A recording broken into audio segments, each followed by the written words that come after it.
Потомок пророка, да благословит его Аллах и приветствует, видный ученый шейхуль ислам Ахмад Зайни Дахлян сказал о Мухаммаде бин Абдуль-Ваххабе: в юности он изучал религию в лучезарной Медине, городе пророка Мухаммада, да благословит его Аллах и приветствует.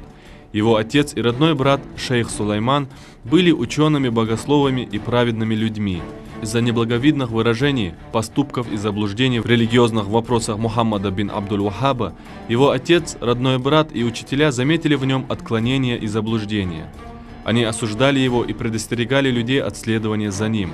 Впоследствии их предвидения сбылись, когда он внедрил в религию ложные убеждения, ввел в заблуждение несведущих в религии людей, стал противоречить мнениям общепризнанных алимов. Он дошел до того, что стал обвинять в неверии мусульман. Силой своего красноречия он убеждал простых людей в своих ложных убеждениях, пока они не последуют за ним. Они стали считать неверным, многобожником того, кто не верит в сказанное Ибн Абдуль-Ваххабом, и полагать, что их кровь и имущество не запретны.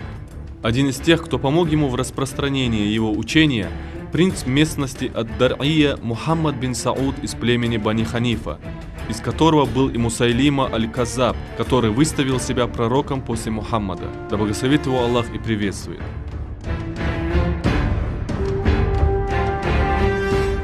Заблуждение ваххабитов – бедствия, которые обрушились на ислам.